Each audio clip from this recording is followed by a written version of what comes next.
Welcome back, ladies and gentlemen. So we are back with part 2 of Until Dawn, and on the previous part, if you missed that, I'm not going to tell you what happened. You're going to have to go back and see for yourself, but this game is definitely atmospheric with, you know, the sounds and whatnot. I could tell already that this game's going to have a ton of jump scares. I'm playing with headphones on, so the sounds are even that much more creepier. So without further ado, let's jump back into the story here. Before we begin, there are a few things I need to make sure you understand. You see, no one can change what happened last year. The past is beyond our control. You have to accept this in order to move forward. But there is freedom in this revelation. Everything you do, every decision you make from now on will open doors to the future. I want you to remember this. I want you to remember this as you play your game.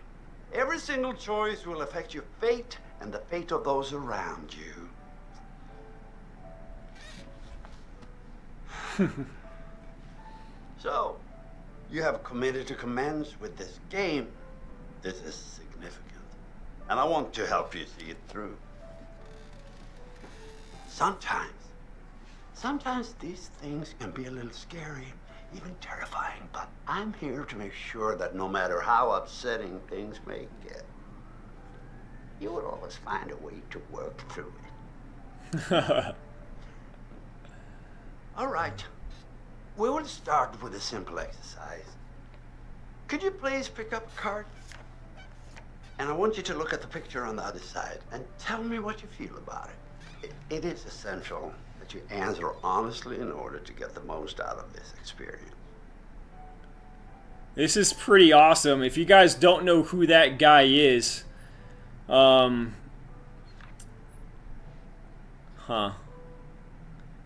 he actually was in Fargo. He plays one of the killers in Fargo. I don't know his name, but he's been in a lot of movies. He played the devil in Constantine, the movie with Keanu Reeves, which Constantine was an awesome movie. It's one of my favorites, actually, with Keanu. And he was also in the Minority Report. He always plays kind of weird characters, man. He also had a cameo on a Seinfeld episode as well. I mean, this guy has been in a ton of stuff. He's a very, very interesting actor, and it's pretty awesome that they have him in the game, actually, because I was not expecting him to be in this game at all. I really don't know any of the actors in the game, to be honest with you. So what we have here, it's a picture of looks like a cornfield with a creepy-ass scarecrow that has a hook. I don't know why the scarecrow has a hook. That's kind of creepy. Looks like it's... I mean, this would be a typical non-threatening picture if the scarecrow didn't have a hook for one of its hands. So, how did that picture make you feel? Remember, be honest. I feel uneasy. It makes me happy. So it looks like the majority of people say that it makes them feel uneasy. I would say that it makes me feel uneasy too, simply because the scarecrow with the hook. I mean, it doesn't really make me happy. I think it makes me feel more uneasy than happy, so I'm gonna go with uneasy. Okay, honesty is good. What do you think it is that makes you feel uneasy? I'm not sure. The scarecrow. Yeah, the scarecrow. It looks like 80% of people have said the scarecrow, which is pretty much my reasoning behind saying that it's creepy as well. So this is pretty cool, though. I like this. So basically, I don't know, like you're sitting down with this psychiatrist and he's actually talking to you as the person playing the game. That's pretty awesome. Well, I see. Let's say the scarecrow were not there. Would you feel comfortable staying there on your own for a period of time? Say a week, for example. Yes. No, I wouldn't. Yeah, if the Scarecrow weren't in the picture, I mean, it would definitely lessen the creepiness factor. So I'm taking whatever I choose here. I have a feeling that it's going to have a direct impact in the game, which is kind of cool. Huh. And what if I told you that this cottage was haunted? Alright, so that's unfortunate. My game capture software froze up when I was answering that question. It was basically asking me whether or not I would be bothered if that barn or if that place was, you know, haunted or had some kind of supernatural stuff going on, and I said no, that I wouldn't be bothered if it was haunted, but I would be bothered if the Scarecrow were there.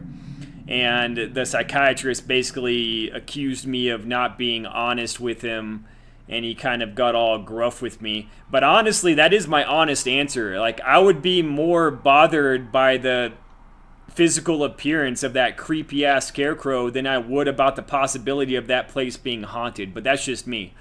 I'm going to keep an eye on my software here pretty closely because it just froze up out of nowhere. I mean, it locked up at 5 minutes and 36 seconds. So I'm going to keep an eye on that going forward. Hopefully I do not have continued issues with this because that's going to be pretty freaking annoying. Let's jump back into the story though.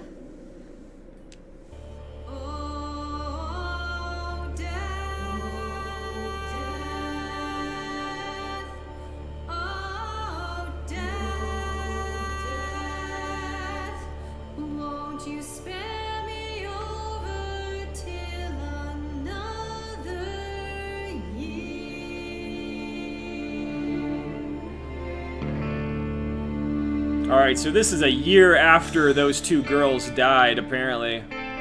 And this is opening up just like a movie would, too. This is pretty cool.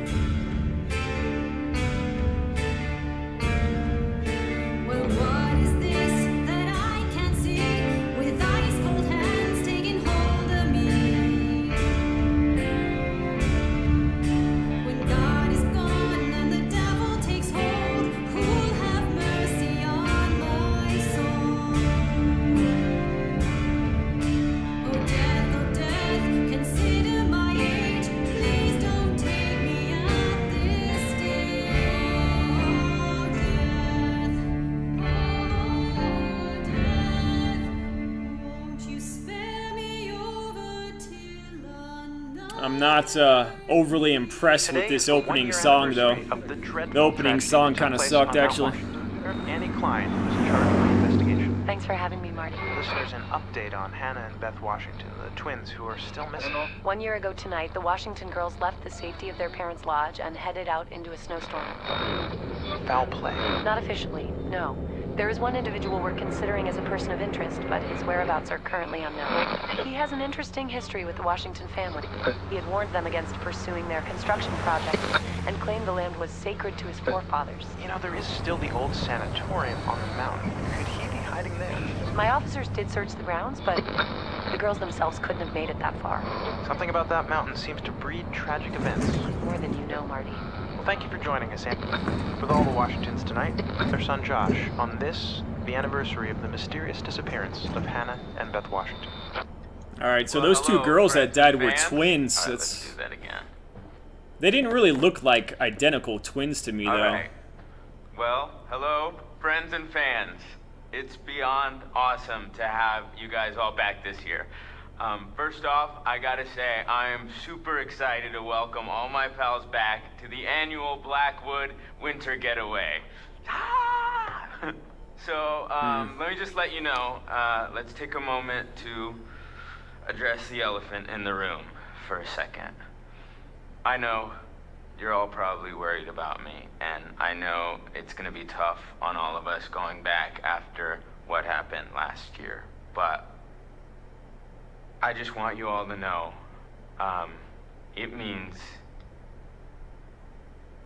so much to me that we're doing this, and that I know it would mean so much to Hannah and Beth that we're all still here together. You know, thinking of them. I really want to spend some quality time with each and every one of you and just share some moments that we'll never forget for the sake of my sisters and, you know. Okay, so let's party like we're fucking porn stars, okay? Make this one trip. That guy seems very, very awkward. Like, that whole section, that whole speech that he just gave just seems... It doesn't really ring true to my ears. Like, something seems kind of off about it. And so apparently Josh is the brother of the twins that died, and he was the dude that was passed out drunk at the counter. And when I tried to wake him up using Hannah, you know, he just didn't move or he didn't budge at all. So... I don't know if there's any guilt involved with his character. Maybe he feels a little bit guilty that he wasn't there for his sisters when they died. I don't know. But that whole thing, you know, let's party like it's porn stars. I don't know if he actually meant to say that. I don't know. Like, obviously he said it, but it doesn't really seems to me like it doesn't really seem like he means what he's saying. Like it's like he wants to act like he wants to have a party and just have a good time, but at the same time, I think he's still kind of messed up about his sisters dying, and I don't know. I'll never forget, alright? Yes!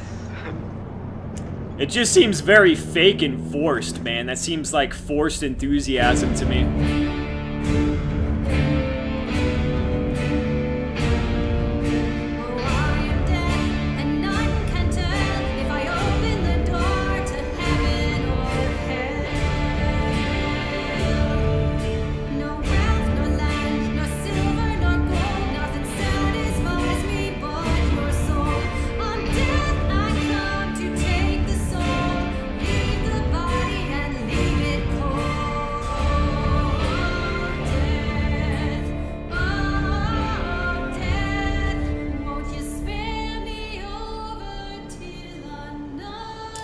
Blackwood Pines. What a creepy-ass place, man. And that song, man, that, like, introduction song had B-movie written all over it, dude. It was a horrible song. But... Alright, Chapter 1, Friendship. 10 hours to go until dawn. Can I control this character yet? Nope. Alright, so right off the bat, we have a creepy dude with a fucking machete.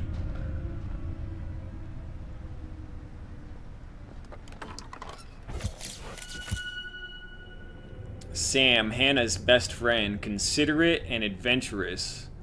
Diligent, considerate, and adventurous. So she seems like a pretty cool chick. This Sam character. So she was Hannah's best friend, man. This must be pretty difficult for her to go back there. Someone there?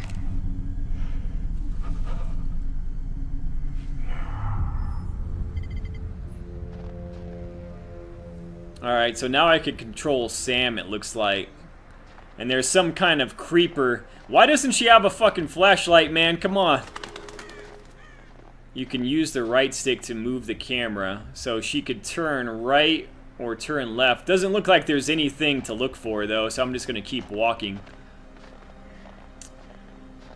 But how likely would it be that she'd just be walking through the woods without a freaking flashlight, man?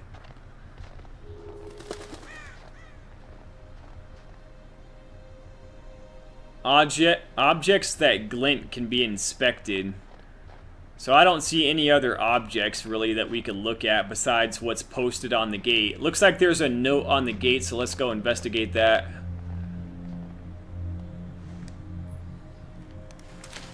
What? The gate's busted. Climb over. What the fuck?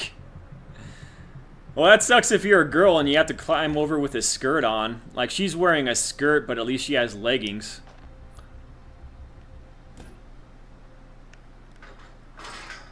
Oh, Jesus, never mind. He already said that the gate was locked, dumbass. Why did you try to do that? Okay, this is going to be a tough thing to climb. Let's do it safe. Well, no, she's supposed to be adventurous, man, so let's do it quick.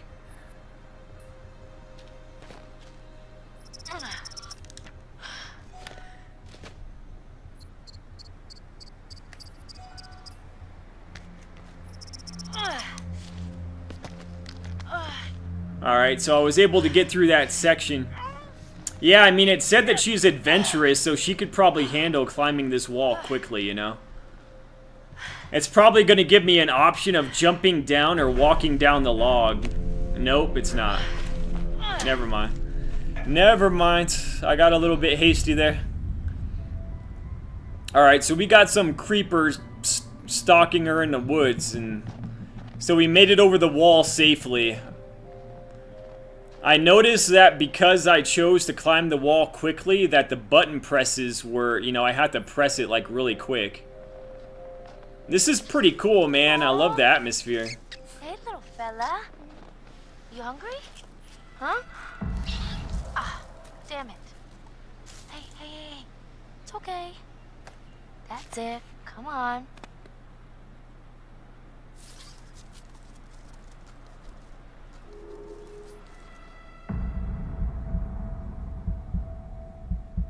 Alright, so this is different. Cutie. I have to hold the controller as still as possible. That's pretty cool.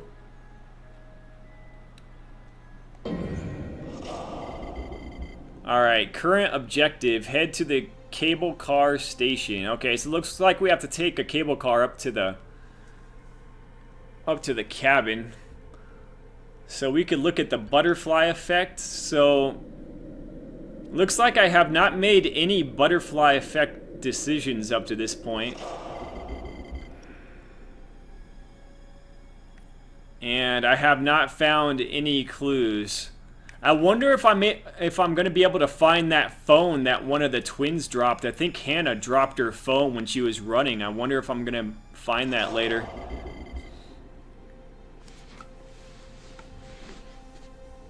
Okay, so we have character traits on the left side, relationship status on the right side. Character traits of Sam. So honest, charitable, brave, romantic, curious. So Sam seems to be brave. Okay, that's good.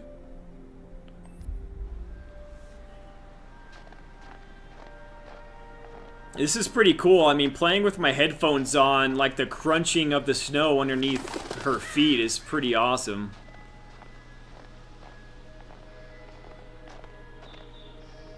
Huh. Just trying to walk around the trail, seeing if I could find anything.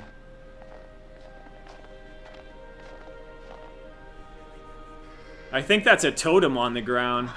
Cool. Indigenous people and butterfly prophecies. Black is death. Red is danger. Brown is loss. Yellow is guidance. White is fortune. So white butterflies brought dreams of luck and good fortune. Okay, so we don't want red or black, basically. Those are the bad ones. I think there's a totem right there on the ground.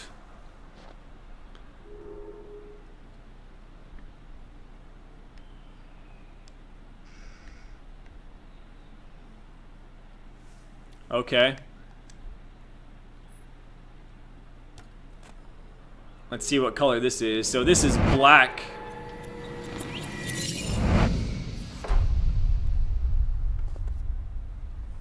So that's a... Wait a second. Let me do that again. Alright, so that was a guidance totem. What the hell? So that was a guidance totem. Let me look at that again. Found near the lower cable car station by Sam. Huh.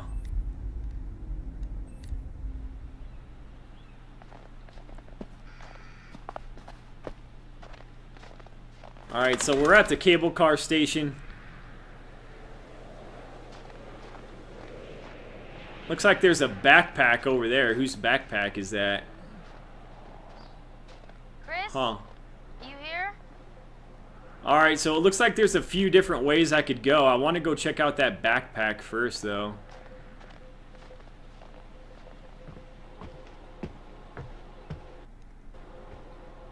Bag's here. Where are you? Not in the bag, are you? Hello. What do we have here?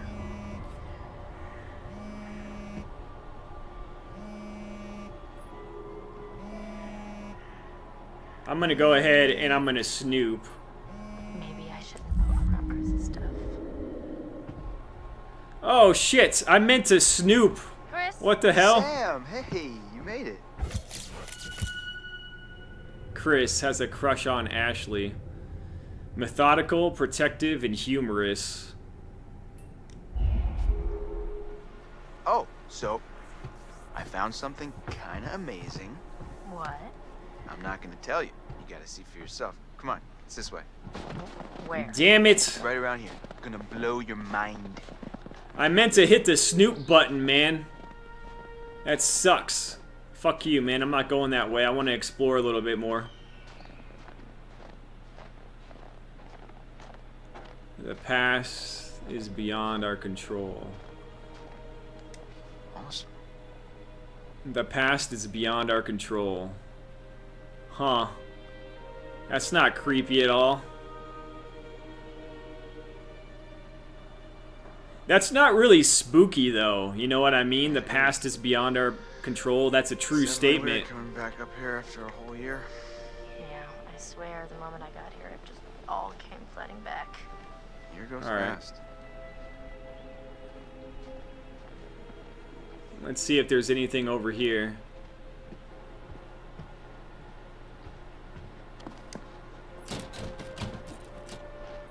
So that door is locked. Yeah, man, I meant to snoop through that guy's phone, but I hit the wrong button press, damn it. Maybe it's a good thing I didn't snoop through his phone, I don't know. It must be really hard on Josh. Alright, guys. I don't know how he keeps it all together. I'd be a wreck.